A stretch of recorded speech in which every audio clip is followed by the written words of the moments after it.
কেমন আছেন সবাই? নিশ্চয়ই ভালো আছেন। আজ আমি আপনাদের সঙ্গে নতুন একটি রেসিপি শেয়ার করব। তার জন্য নিয়েছি পটল। প্রথমে পটলগুলো এভাবে ছুলে নিতে হবে, ছুলে দুই সাইড এইভাবে কেটে নিতে হবে।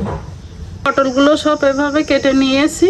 এখন পটল ভাপার জন্য তো স্পেশাল মশলা লাগবে, এই জন্য স্পেশাল মশলা নিয়েছি। কতগুলো নিয়েছি: পোস্ত, সরিষা, কুড়ানো নারকেল, কিশমিশ আর কাঁচামরিচ।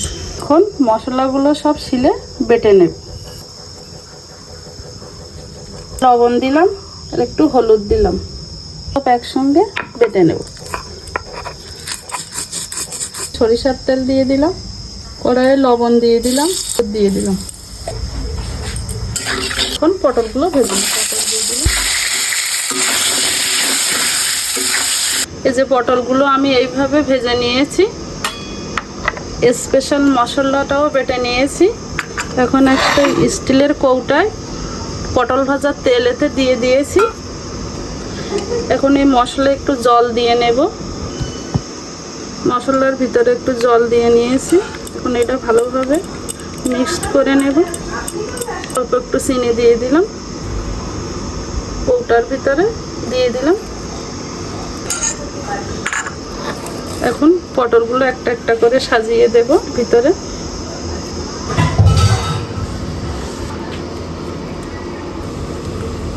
কয়টা কাঁচামরিচ দিয়ে দিলাম উপর থেকে, সরিষার তেল দিয়ে দিলাম। এখন আগে থেকে একটা কড়াইয়ে জল গরম করার জন্য দিয়েছিলাম, স্ট্যান্ড বসিয়ে দিয়েছি, ওটা দিয়ে দিলাম।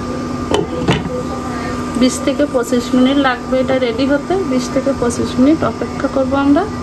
এখন নামিয়ে নেব, দেখি কেমন হয়েছে।